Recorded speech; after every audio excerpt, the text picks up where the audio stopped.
delicious.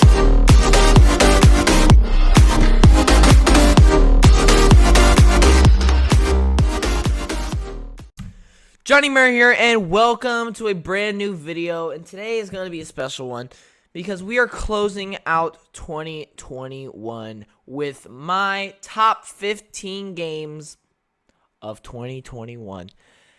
Now, I'm going to emphasize this extremely.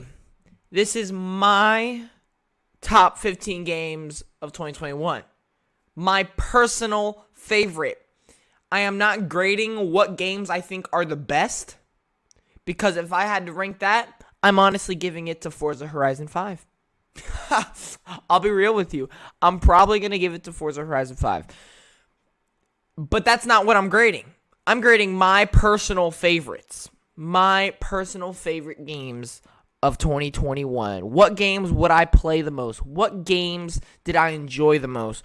What games are going to stay with me for years and years to come? You know what I mean? Like, what games? And the way I ranked them is number 15. It doesn't necessarily mean I like the game less. It's more or less I would play the other games more or before the games below them. Does that make sense? So, without further ado, we're going to jump into this. And so, yeah, top 15 games. And we're going to start with number 15. And number 15, wait, is it down on the mouse? No, it's up. Number 15 is Jurassic World Evolution 2. Now, oh my gosh, this game, oh wow. So when they announced this back in, I want to say June of this year, I flipped out.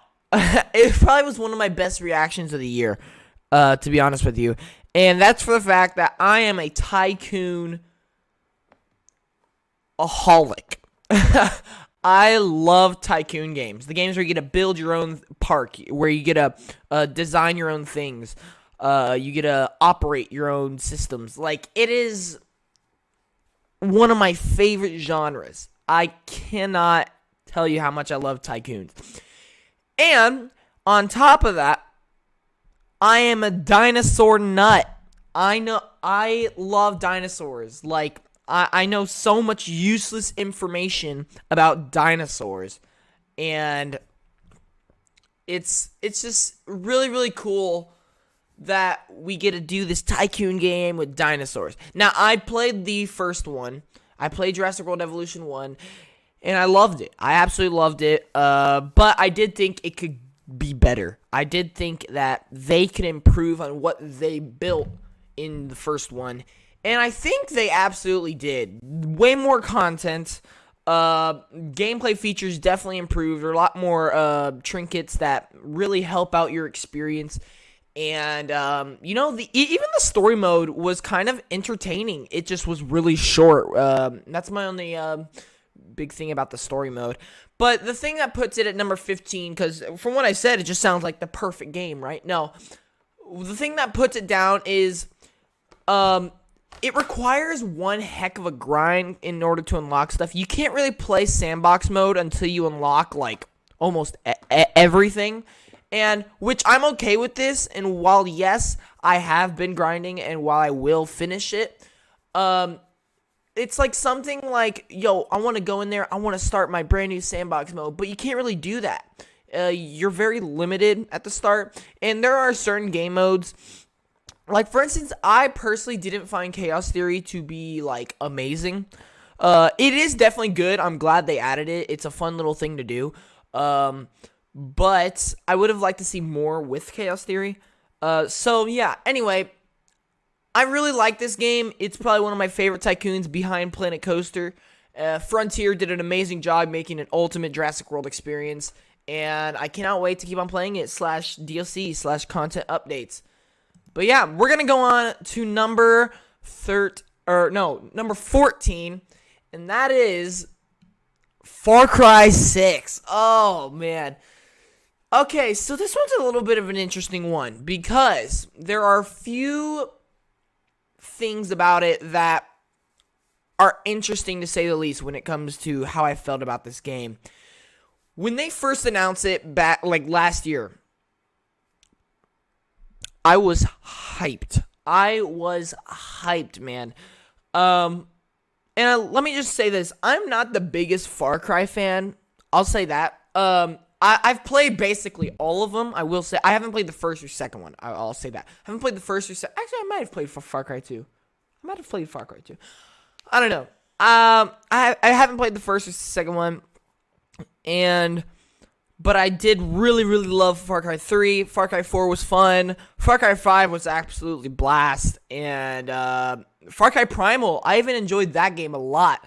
But I've never been, like, crazy into Far Cry. It's not one of my favorite franchises ever. But, like, man, when I saw Far Cry 6, I was hyped. I was so excited. The fact that it's in, is it Costa Rica or Puerto Rico? I think I don't know. It's one of those two. Wait, I don't know. It's somewhere in like Mexico and all that. I really like that setting. I really think it works. And Giancarlo Esposito raised my hype levels a bunch. Him playing a villain is just so intriguing, and he pulled it off perfectly. But then they showed the gameplay, and I wasn't impressed. I wasn't impressed by what they showed in the gameplay. Something with the visuals it didn't look good to me. Like, there were, like, the environments and everything looked great, but the gun, like, the, like, actual first-person shooting and the character models and the face, and I was like, I don't know how I feel about this, man. Like, I really don't. It just does not, I don't know. I just feel like Far Cry 5 looked better, to be honest with you. And then the game came out, and I slept on it. October. It came out in October. I didn't get it till Black Friday.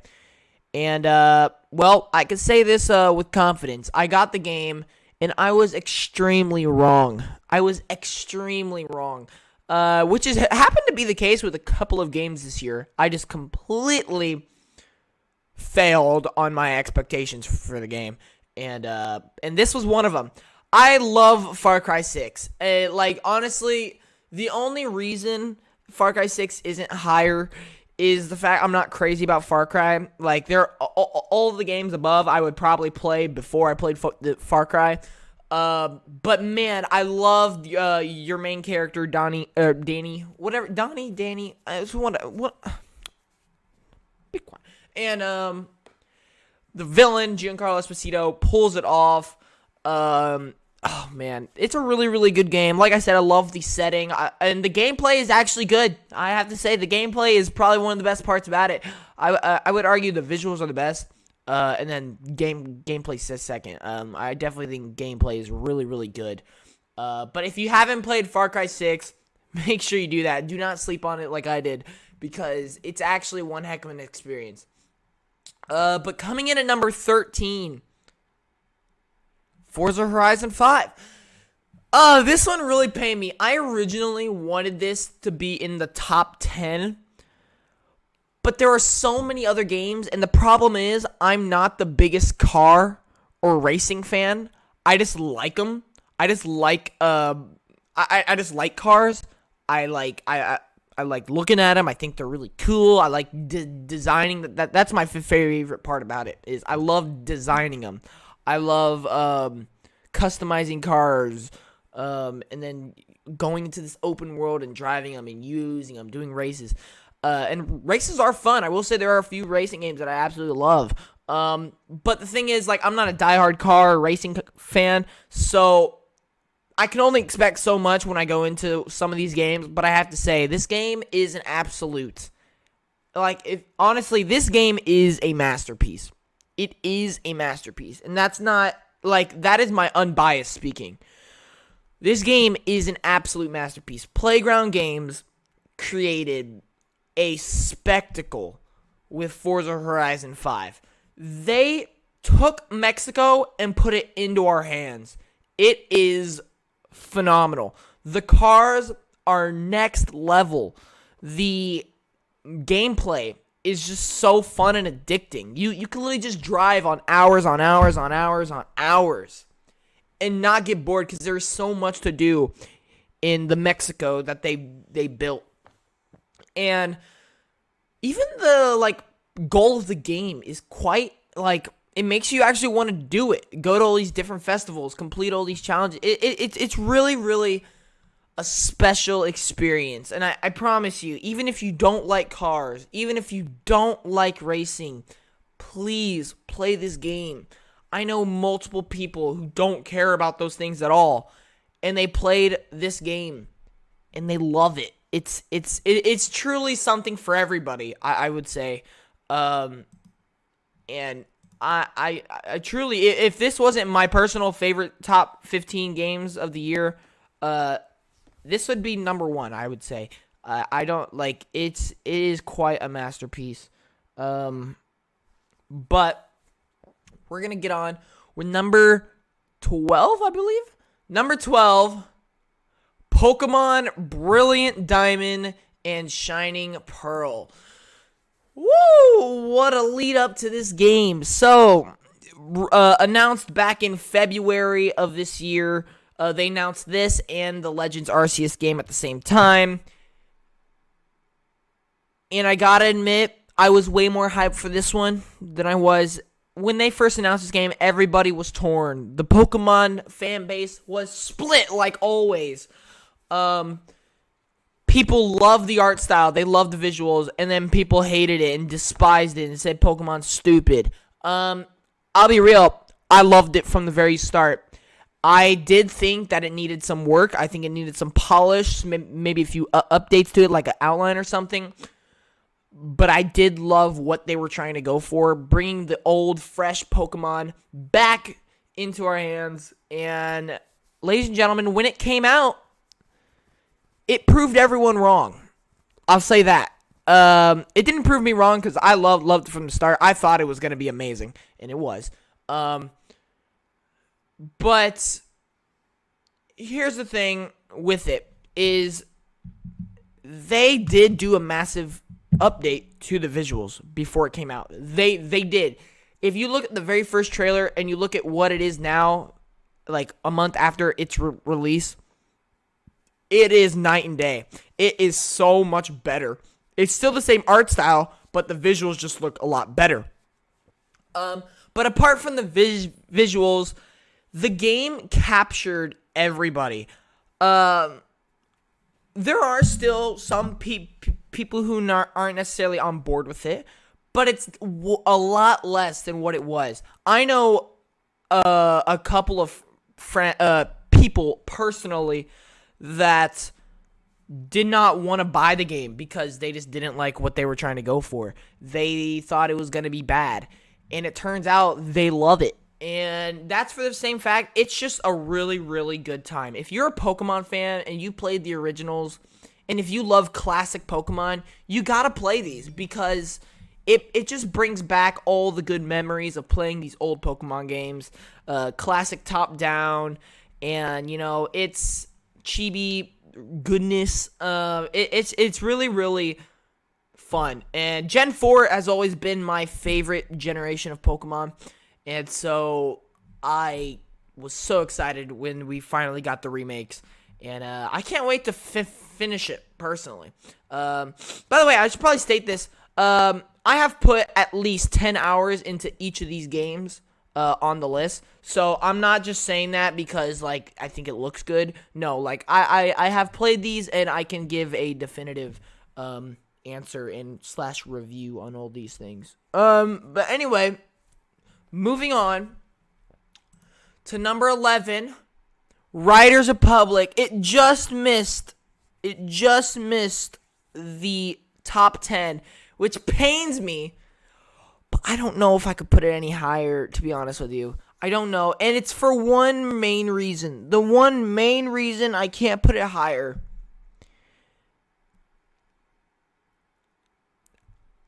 it's story. But which is so unfortunate because this game isn't supposed to have story. Which it does have a little bit, but to be honest, the fun gameplay goes really, really far. It put it above Forza Horizon 5. It put it above Pokemon. It put it above Jurassic World. See, don't get me wrong. I love this game. This is probably one of my favorite sports games I've ever played, if not the favorite sports game I've ever played. But everything above this is just so well deserving of being in the top 10 that it pains me that I have to put this at 11. I think when I originally created this list, I think it was originally at 7, if I'm being honest with you. But then I really got to thinking about things, and it went down because everything else is just so fantastic. But no, Riders Republic, the visuals are so... Ooh, they're so good, man. They are so good. And the gameplay. What can I say about the gameplay, man? The gameplay is debatably some of the best gameplay I've ever played in my life. The way they have the camera when you're biking, skiing, snowboarding, wingsuiting, the way you can go in first person. This is like the best first person sports game I think I've ever played. I'm marking that in my I'm telling you right now, best first person sports game I've ever played. And oh man, I just love it. All the different biomes. It really is something special. If you like these kind of sports, and if you like just having a good time, open world, messing around, funny moments, play this game, man. It is an absolute blast. But nonetheless, we're going to go on to our top 10 games of 2021. Oh, man. Let me take a drink of Dr. Pepper. Oh, yeah. All right. Number 10. Death's Door. So what's interesting about this game is when I first made it, when I first made the list, this was in the top 5. This was actually number 4. And now you're wondering, how did it drop all the way down to 10? It's for the main fact that I just really thought about it, and I would rather play all these other games before Death's Door. Now, I'm not taking anything away from Death's Door. I think Death's Door is phenomenal. Freaking fantastic. I love Death's Door so much. It's definitely, I personally would say it's the second best indie game of the year. Personally, one of them is better, I think. You'll see it in the list later. But my God, the combat and art style that they went for immediately intrigued me. And then the story is actually quite interesting. Once I got in there, I'm like, yo, this is pretty good. The only thing that puts this lower is, number one, I would rather just play everything else before it, above it, right? And it feels like kind of repetitive at times. Like the combat, it does change throughout the game a little bit, just a little bit though. Granted, the combat is amazing. Combat is one of the funnest combats I've played. But you know, I just really, really love what they did with Death's Door, and I want a Death's Door 2. Give me a Death's Door 2, and I will simp. Anyway, moving on to number 9. I'm so happy Death's Door made it in the top 10, man. I really am. It Takes Two, number 9. Oh man, ooh boy. You know, I keep on saying this with like a lot of the games. I wish this was higher. I really do, but it's back to the same reason as all the ones below. I would rather play the games above it before I played it. But here's what I'll say about It Takes Two and why it's in my top 10. The creativity, the way this game moves the industry forward. Game direction doesn't go to Deathloop. The way they make this such a good experience for not only you but a friend as well is magical. And the story they tell is heartwarming, emotional. It really puts a smile on your face. All the different areas you go to, all the different things you do, you're like, how do we do this? And then you find out and you're like, that is so cool. Like, that is just so awesome. And then there's a few surprises, like, changes the whole, like, genre on you. It's like, what? That is so awesome. Oh, man. This game is really, really cool.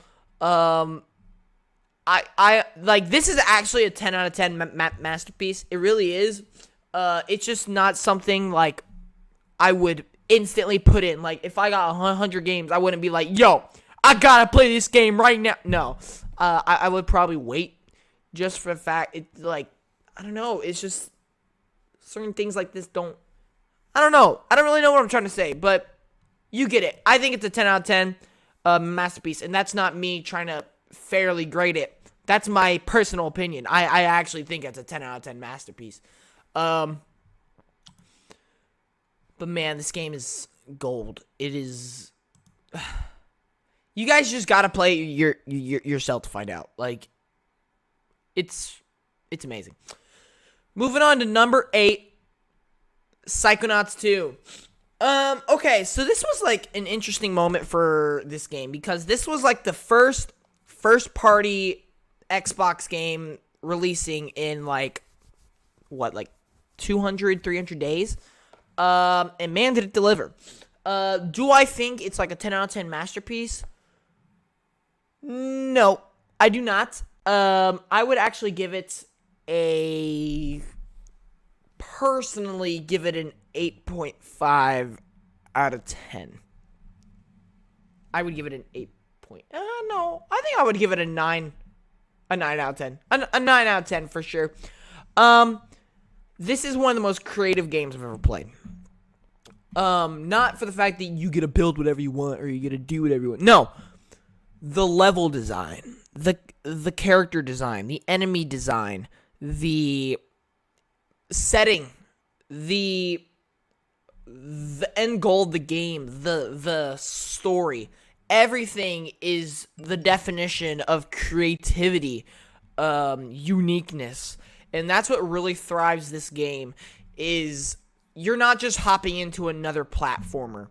You're hopping into somebody's crazy mind. And I'm not talking about because this game is about Psychonauts. You actually go and people say, I mean, whoever thought of this game, whoever was like, yo, we should have a level like this, you are hopping into their mind because you could see their thoughts when making this game all over the game.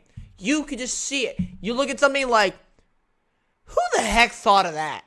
Who the heck is thinking of this? How did they come up with this crap? Right? It's so cool. Add that on top of some great gameplay with all the magic, the big slaps, and great enemy variations. Great platforming for sure. The platforming's really, really good. And interesting story. I would say the story is probably the least, I'd probably say it's the weakest part of the game, but it's still pretty good. But no, if you haven't played this game, make sure you play it. It's on Game Pass. You guys can load it up right now.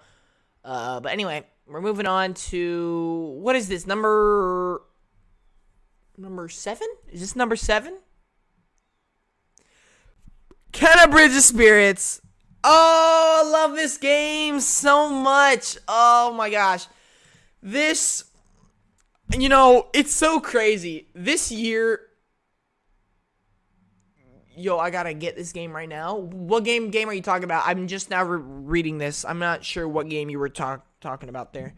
Sorry, over the top is talking, guys. That's who I'm talking to right now. God, I love this game so much. The funny thing is, this year was jam-packed of amazing platformers. Platforming went hard. Animation went hard this year. Something we don't normally get, which is interesting. But when I think of Kena Bridge of Spirits, I'm like, yo, best platformer of 2021. But then I'm like, oh crap, but all these other games came out. I will say, Oh, you don't know. You just want to say that. Kenna, Bridge of Spirits. All right, so this is an interesting one, and I say that a lot. So you guys know I stream and I upload videos to YouTube. There are hardly any times where I play a game when I'm not streaming or not recording for something. Almost everything I play is either streamed or recorded now, right? But I was just chilling one day and was like, I'm going to just play a game for myself. I'm going to just load up a game and just chill, on my couch, in pajamas, just gonna have a good time. And I was like, I just bought this game. Let's go. Kenna Bridge of Spirits. Whatever. It looks good. Visuals look great. I can't wait to see how the gameplay and the story is. One of the best experiences I've had in 2021. Just sitting down, taking in all the amazing set pieces, all the amazing visuals. Add that on top of really compelling gameplay. I think it's very interesting what they went for with the gameplay. I'm sure it even gets better from where I'm at in the story. I feel like I'm pretty close to finishing the game, actually. And then the way they tell the story is, wow, man, wow. So you play as this main character, Kenna. You find these little creatures. This, I don't know if they have a name. I'm pretty sure they have a name. And they are so cute, and you can actually use them a lot in this game to destroy corrupted plants or corrupted areas. And then you have the staff, and then you I'm pretty sure you get a bow later in the game. Oh, wow. And then the way they tell the story. You are going through this land trying to free the corruption, but in order to find things sometimes, you have to put on masks of other spirits. That is so, so cool. And you could see through like the eyes of other spirits sometimes. And I'm telling you, play this game. Play this game. And don't back down from it just because it's an indie. This is another reason why this game actually blew me away. Okay, so I forget the studio that makes this, but I do know this. This game is that studio's very first game. This is a brand new game from a brand new studio. The studio that made this game has never made a game before this. And this was their first one.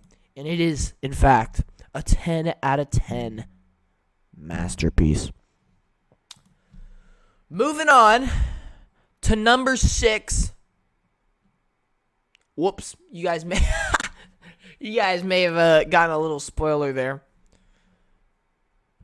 Guardians of the Galaxy at number 6. So this, once again, which is weird because I didn't expect me to actually sleep on this game.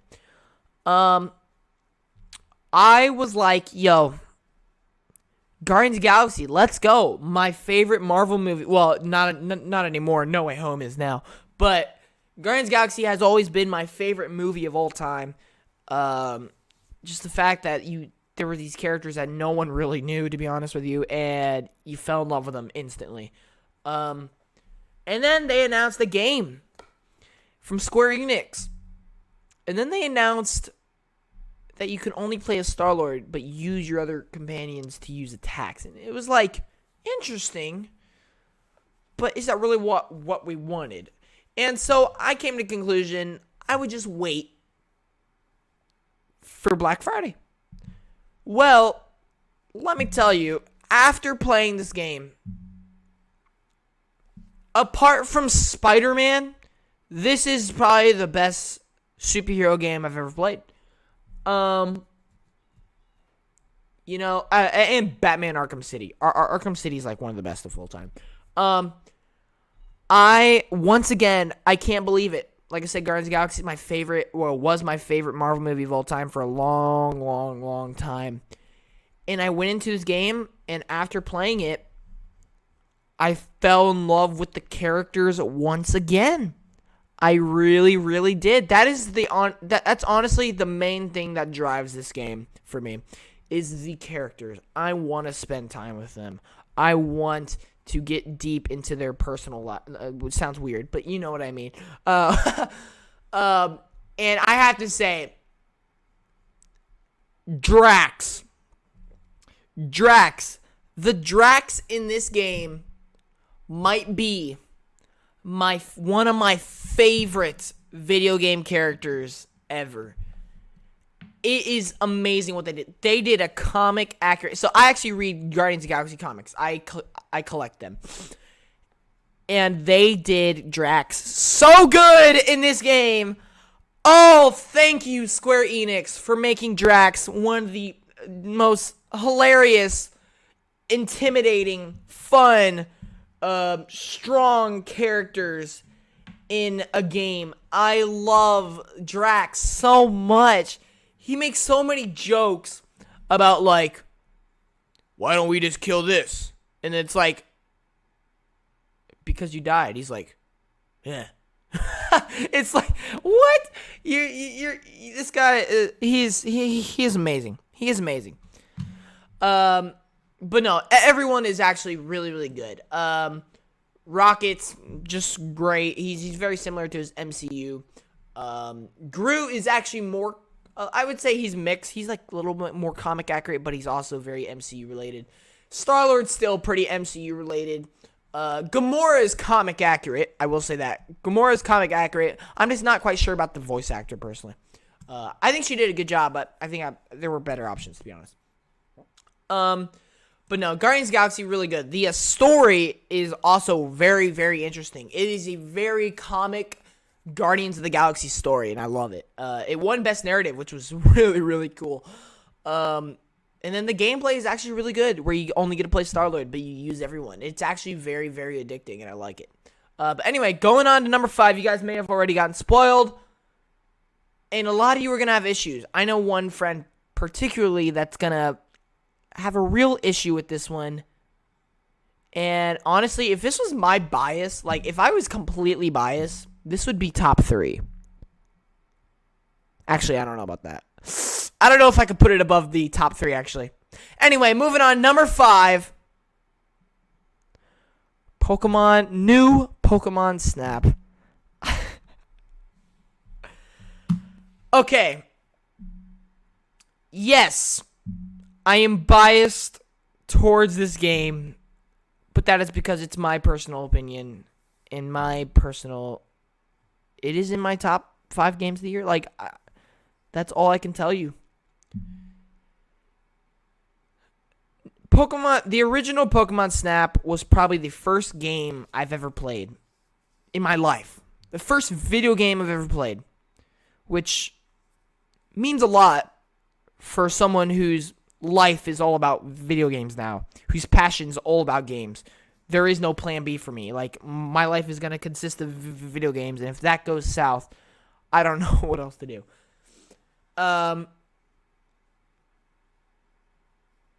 And I'm a massive Pokemon fan.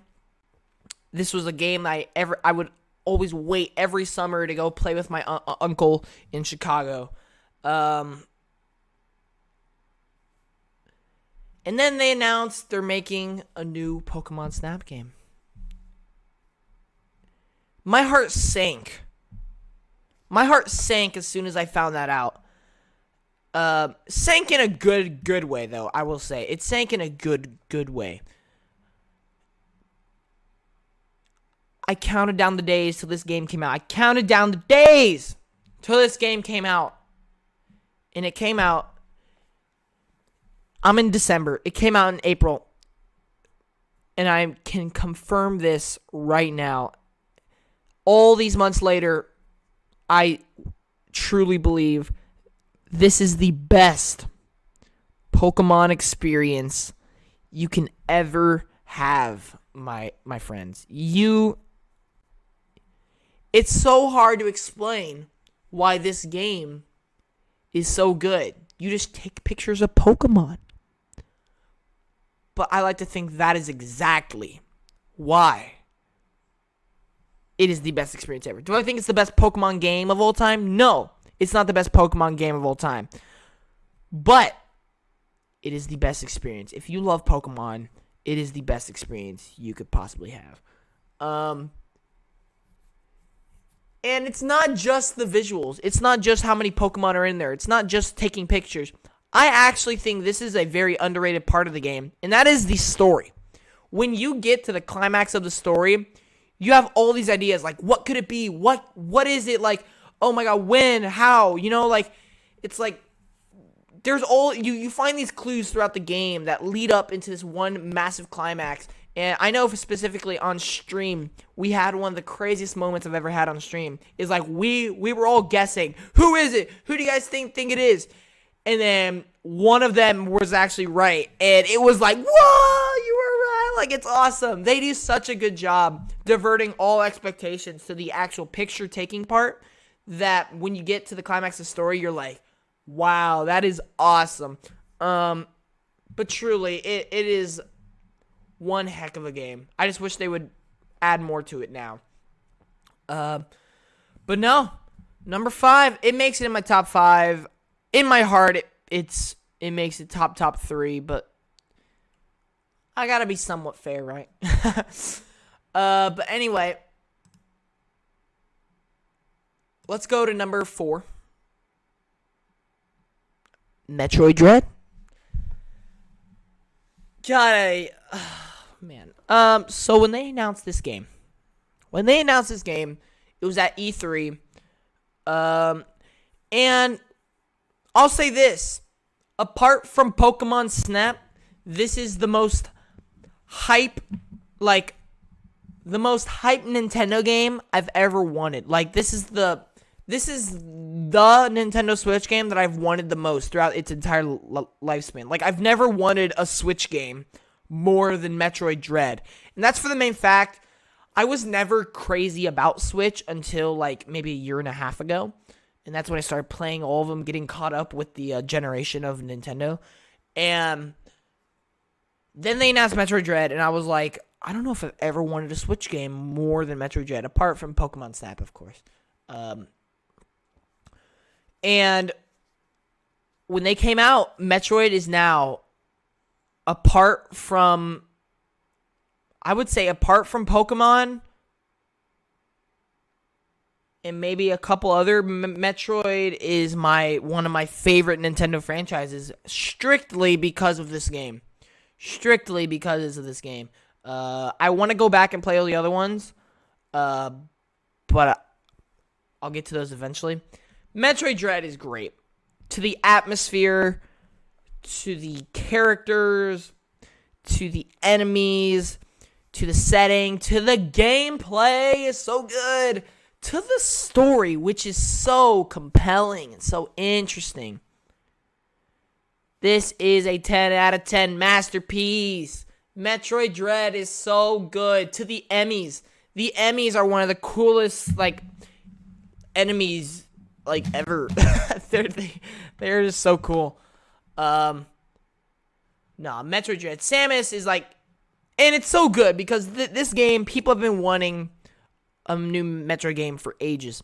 And they finally made the first 2D Metroid game in like 20 years.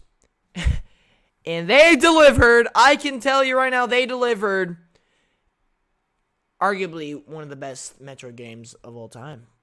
And it is my favorite Metroid game because it's really the only one I've played. But, love it. Definitely in my top, I would say, top 3 for favorite Nintendo Switch games now. Definitely. Top 3 Nintendo Switch games. Moving on, though. We got honorable mentions. I know you probably weren't expecting that. There have been so many great games in 2021, and I couldn't fit them all into top 15.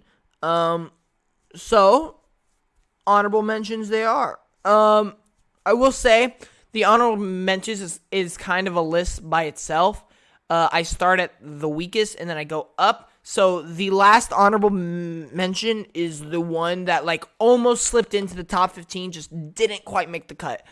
And then the first one, which you'll see here in a second, is the one that was still good, but it wasn't anywhere near my top 15. But yeah, let's go.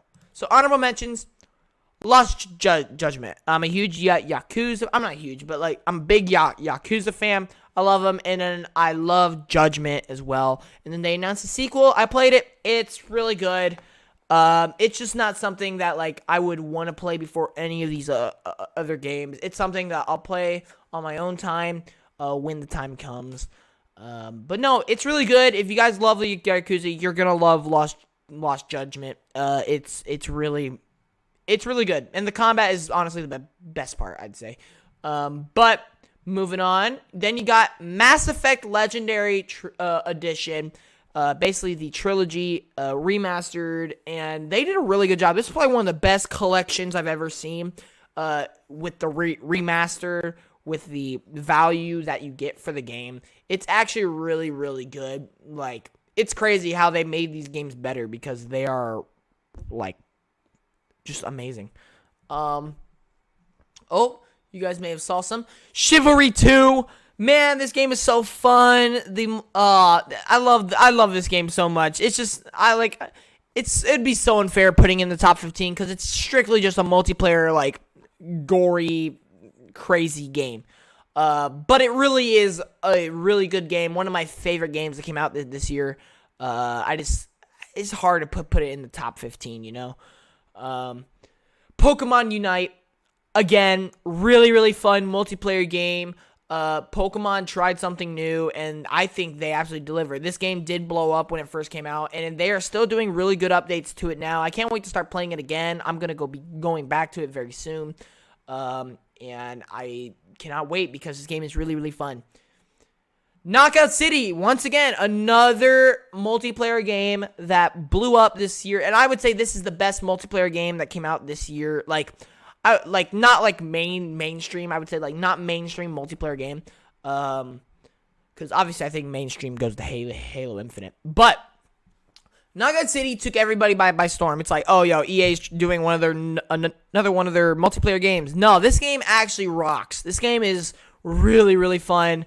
I know so many people that just got addicted to this game because the gameplay is actually very complex for a dodgeball game. But no, it's really good, really fun for all your friends. The Medium. What a crazy single-player experience. Wild ride, man. Let me tell you. Wild ride with The Medium. The story's dark. It's captivating.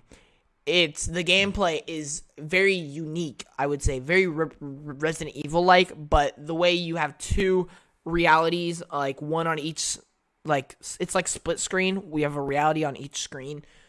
Really, really cool what they did. Characters, you know, are very memorable, but it just goes back to I'd played these other games before. And the last one is one that I wanted to put in the top 15. It was almost there, just missed the cut. This is the last honorable mention. Super Mario 3D World and Bowser's Fury.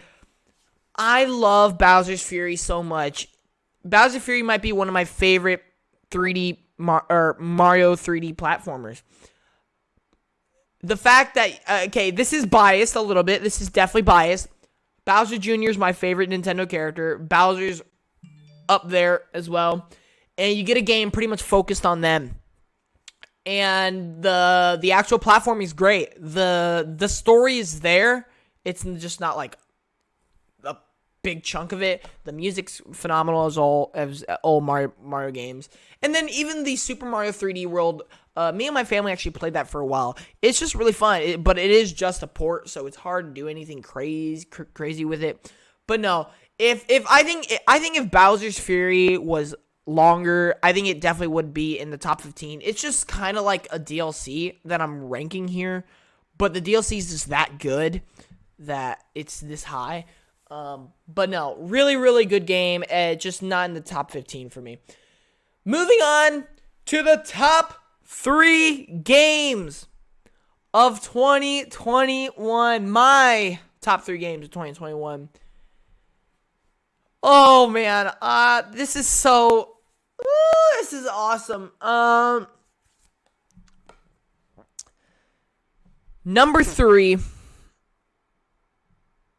and to be honest, Returnal.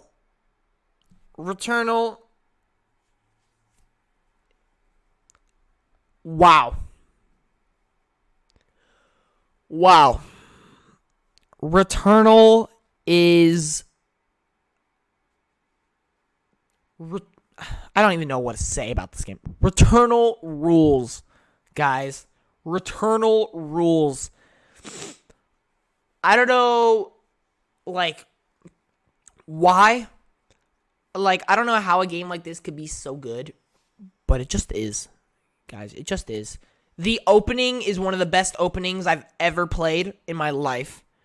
The way the story captivates you, the way the gameplay makes you addicted instantly, and the visuals are really, really appealing. To the character that you have to play as, to the enemies, to the atmospheres, everything is to perfection, and I love it so, so much. It has a good challenge to it, which I really, really love. This game just continued to impress. When I played the opening, I was like, yo, this gameplay's pretty cool. Yo, I love the visuals. And then the story hits, and it's like, whoa. I was not expecting that. And then you continue, and you're like, what is that? And then you get all these new items and equipment, and it just gets better and better and better. The game never slows down with impressing you. It really just does not. And honestly, by the time I finish Returnal, I wouldn't be surprised if it's number 2 or 1 on this list. I honestly wouldn't. I think this game definitely got robbed from even being nominated for Game of the Year.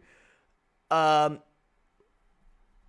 I almost put this at number 2. Right before I started recording this, I was like, do I want to move this up? But I was like, no, I think the game in number 2 does deserve the number 2 spot. And that is Halo Infinite. I know what you're saying. You probably thought I was putting this number 1. Well, no, that's because there is a definitive my favorite game of the year at number 1. You guys already probably know it. But Halo Infinite, the campaign is really, really good. One of the best campaigns we've ever gotten from Halo, especially recently. But the multiplayer is so fun and addicting. It is a multiplayer that connected my entire friend group to each other. It is something that made my entire friend group addicted, wanting to play. And that's saying something. And that's really special. That's how you know Halo crushed it. Just as a game in a whole, as a whole, is so good. 343 cracked the code with Halo. Halo is back. Master Chief is on top once again. Even though I am an Xbox fan, I don't know if this is any bias. I don't know if me putting at number 2 is no bias. I actually think Halo is definitely one of the best games of the year. 100%. But with that being said, it didn't make the cut for best game of the year for me. And for me, it's it's Ratchet and Clank Rift Apart. We've talked about this game so much, so many times, and that is because we love it so much, and I've played it so many times. I'm currently on my 4th time going through the game and playing it. My 4th time. And that is for the fact, the story, arguably one of the best parts of the game.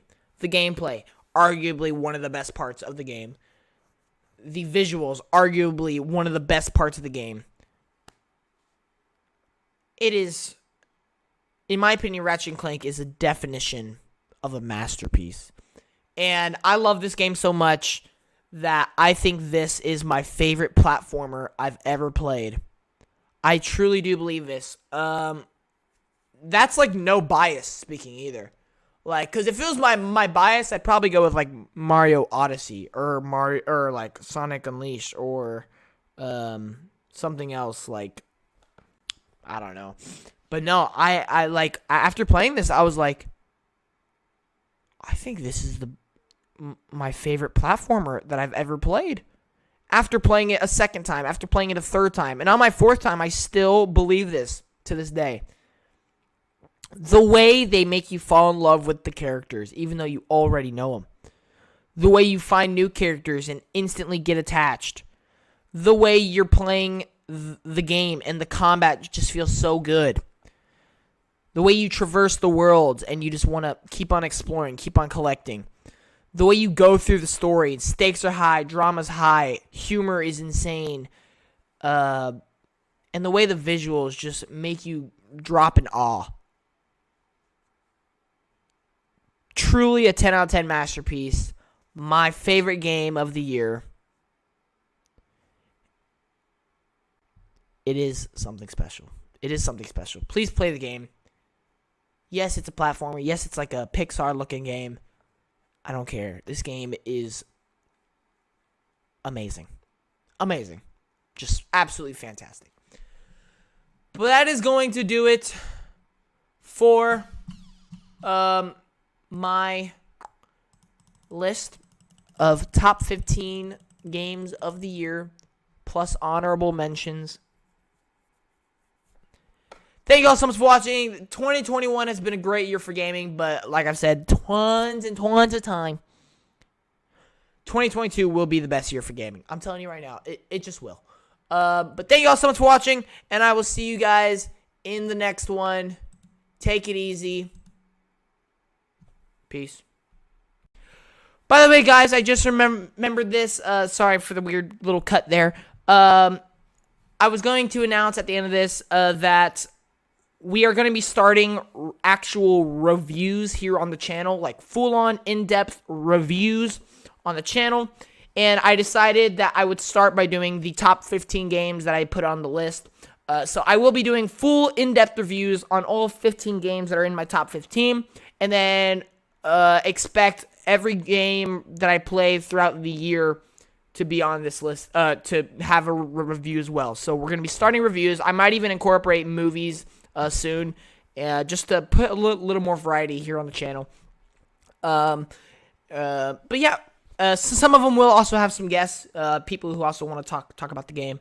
But I just thought I'd let you know. So look forward to in-depth reviews if you want to know more about what I think on these games. They will be here very shortly. So thank you all so much for watching. I'll see you in the next one. Peace.